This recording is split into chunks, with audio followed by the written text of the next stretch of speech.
Hello friends, कैसे हैं आप लोग। मेरा नाम है कृति साय। हमने हिस्ट्री में हिस्टोरिकल सोर्सेज का इंडिजीनियस पार्ट कवर किया था। आज हमारा फॉरेन सोर्सेज है, तो फॉरेन सोर्सेज के बारे में चलिए पढ़ते हैं। जैसा कि जो राइटिंग है फॉरेन ट्रैवलर का, उन्होंने इसमें कुछ जो थे वो इंडिया आए और उन्होंने इंडिया के बारे में बताया, वहाँ के राजा के बारे में यहाँ बताया। लेकिन कुछ ऐसे भी राइटर्स थे फॉरेनर जो कि कभी इंडिया आए नहीं थे, लेकिन डिफरेंट सोर्सेज के आधार पे उन्होंने इंडिया के बारे में बताया। जैसे हेरोडोटस हो गए, प्लिनी हो गए, केटेसिस हो गए, इस तरह के कुछ फॉरेनर्स लोग हैं जैसे जो कि इंडिया आए, जैसे कि ग्रीक हुए, चाइनीज़, तिब्बतन, अरेबियन, ये सब थे जो कि इंडिया आए। उसके बाद सबसे पहले हम ग्रीक के बारे में पढ़ते हैं।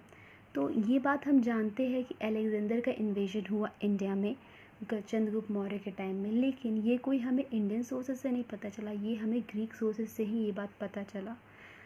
तो हम ग्रीक राइटर्स के बारे में पढ़ेंगे 3 फेज़ में। पहला pre Alexander time, then Alexander, and third post Alexander time. तो सबसे पहले आते हैं सेलेक्स। सेलेक्स जो थे वो सबसे पहले ग्रीक राइटर्स है जिन्होंने इंडिया के बारे में लिखा, और ये डारियस वन जो कि ईरान के किंग थे, उनके द्वारा भेजे गए थे। लेकिन इनका जो नॉलेज था वो सिर्फ और सिर्फ इंडस वैली तक ही सीमित था।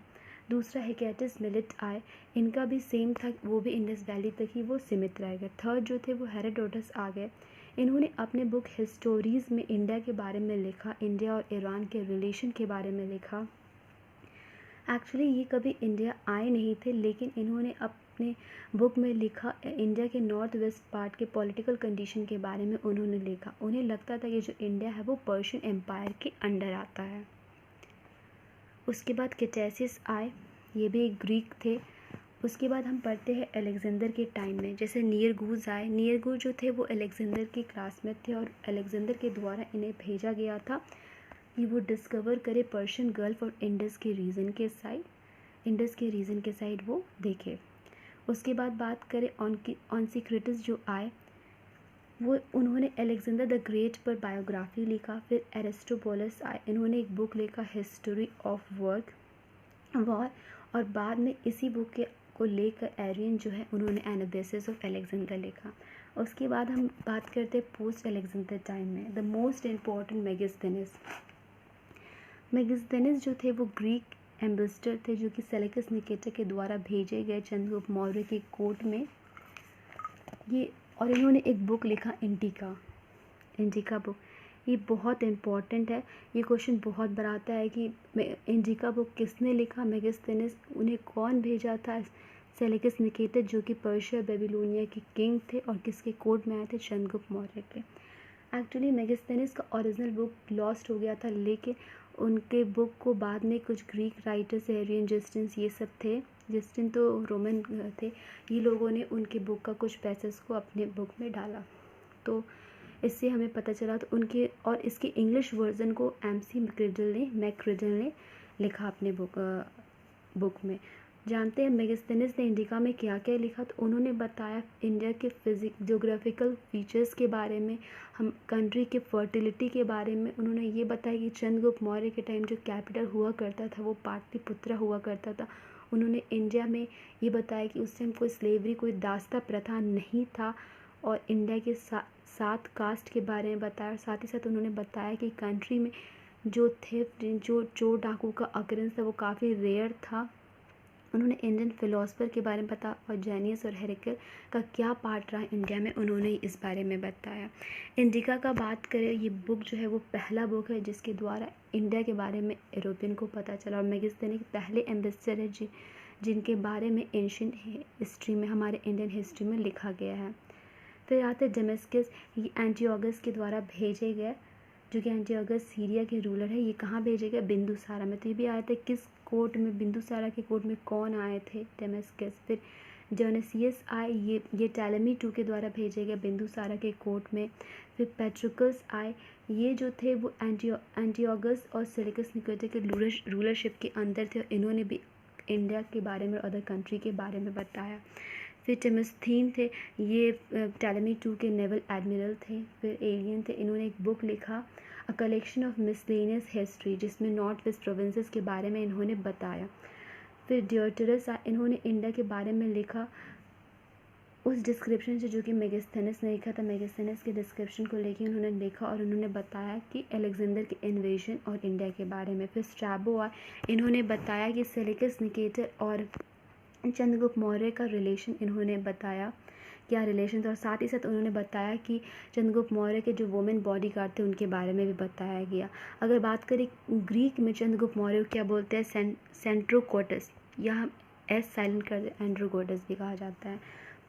प्लूटार्च के बारे में कहा तो इन्होंने एक बुक लिखा था, व्हेन एंड्रोकोटस यानी Chandragupta Maurya was young he met Alexander the great.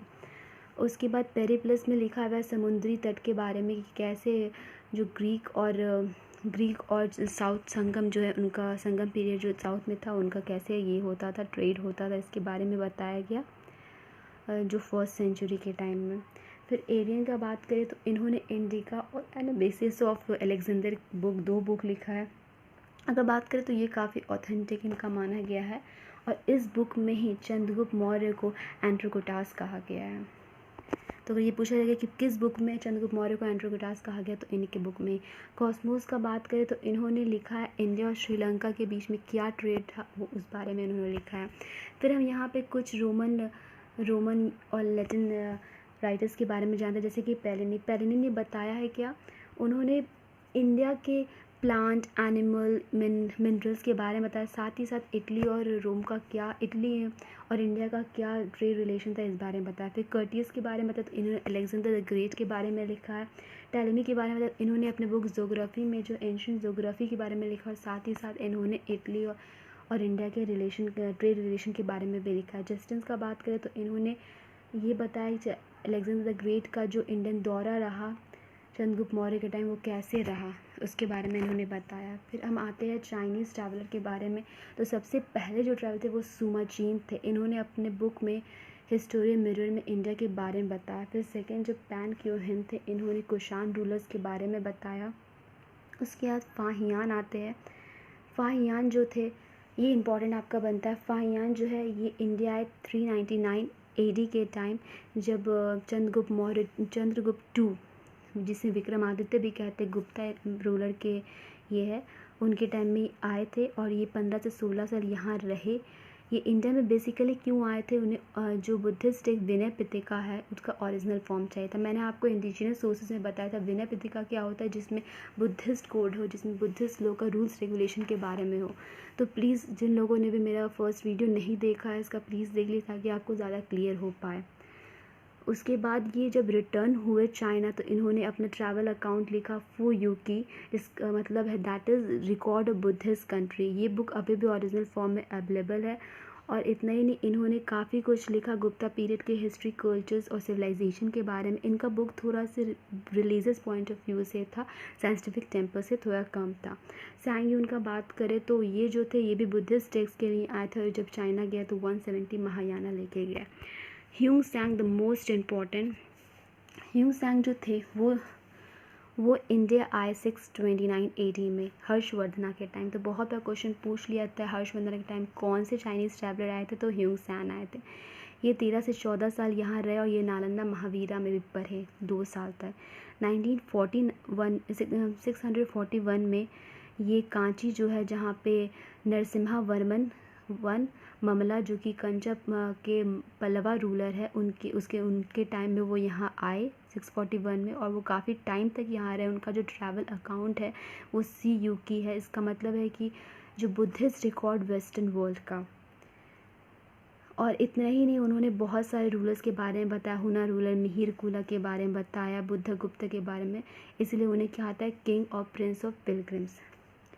फिर हम बात करें तो ह्यूली, इन्होंने इनके बारे में ही लिखा है, बायोग्राफी लिखा है। फिर एटसिंग के बारे में आए तो ये यहाँ पे नालंदा में 10 साल तक रुके और इन्होंने संस्कृत और बुद्धिस्ट टेक्स्ट का पढ़ाई किया और इन्होंने फिर जो फेमस बुद्धिस्ट मॉन्क हैं उनके बारे में इन्होंने ऑटोबायोग्राफीज़ लिखा। साथ ही साथ इन्होंने उस टाइम के सोशल, इकोनॉमिक और कल्चरल लाइफ को बताया और इनकी बुक में ही इन्होंने लिखा कि जो गुप्ता डायनेस्टी के फर्स्ट रूलर थे वो थे श्रीगुप्त।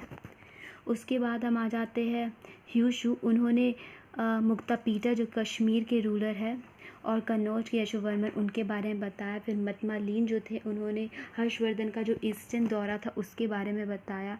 और फिर मोहान जो है उन्होंने वो जो है 1406 में इंडिया आए और वो बंगाल में विज़िट किए। वो काफ़ी ज़्यादा इम्प्रेस थे यहाँ के इनरिच रीजन से। उसके बाद हम आते हैं तिब्बतन राइटर्स के बारे में। तो तिब्बतन राइटर्स का जो सबसे पहला है वो तारानाथ है। इन्होंने कंगायूर और तंगायूर के बारे में लिखा, जिसमें उन्होंने एंशियंट इंडिया के बारे में भी बताया। फिर धर्मस्वामी आए, धर्मस्वामी इंडिया आए और इन्होंने 3 साल तक वो नालंदा महावीरा में भी पढ़ाई की। उसके बाद हम आ जाते हैं अरब राइटर्स के बारे में। अरब राइटर्स का बात है, सबसे जो पहले थे वो सुलेमान थे। पहले राइटर्स थे जो 851 में इंडिया आए और ये प्रतिहारा किंग मीर भोज के टाइम आए। इनका बुक है सिलसिला उत तवारीख और इन्होंने अपने बुक में लिखा है पाला, प्रतिहारा और राष्ट्रकूटास के बारे में। अगर हम दूसरा बात करें तो इब्न खुर्दाबिक थे। ये पहले थे जिन्होंने हम इन हिंदूज़ के 7 कास्ट के बारे में बताया। फिर अल बिरादूरी जो थे उनका बुक था फुतुह उल बुदारी। इन्होंने इसमें बताया कि किस तरह मोहम्मद बिन कासिम जो है वो सिंध को जीते थे। उसके बाद अल मजूदी आए। अल मजूदी जो थे उन्होंने जो महिपाल वन थे उनके हॉर्सेस और कैमल्स के बारे में बताया। इनका बुक मुरूज उल जहाब था।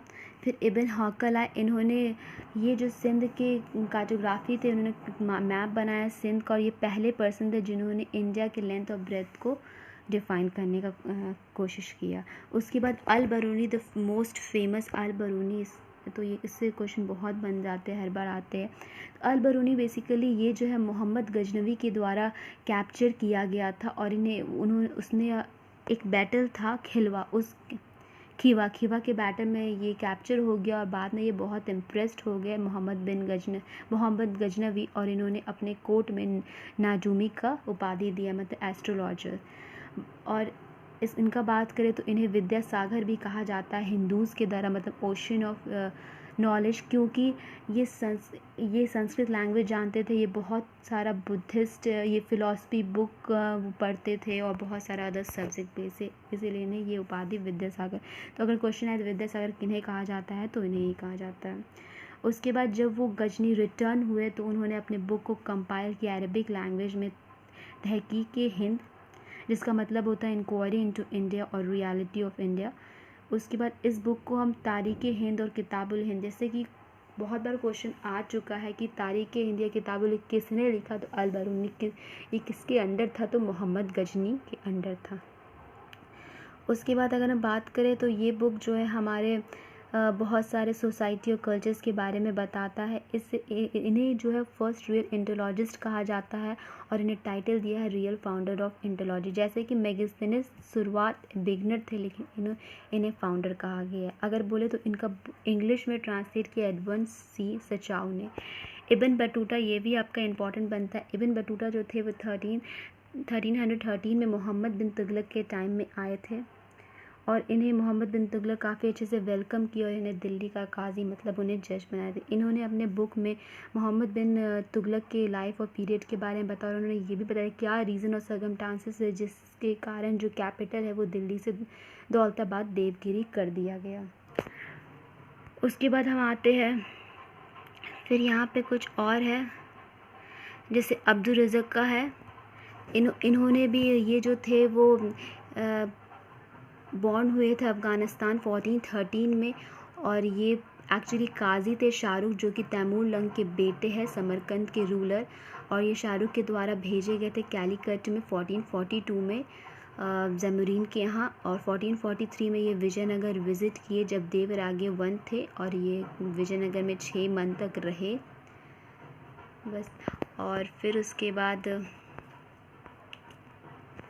हमारा ये कंप्लीट हुआ। अब हम आर्कियोलॉजिकल सोर्सेज के बारे में पढ़ेंगे, क्या क्या आर्कियोलॉजिकल सोर्सेज रहे। लिटरेरी सोर्सेज में हमारा इंडिजिनियस सोर्सेज और फॉरेन सोर्सेज आज कंप्लीट हुआ। तो हम नेक्स्ट क्लास में आर्कियोलॉजिकल सोर्सेज के बारे में पढ़ेंगे। तब तक के लिए आप लोग पढ़ते रहिए और प्लीज़ मेरे चैनल को लाइक और सब्सक्राइब ज़रूर कीजिएगा।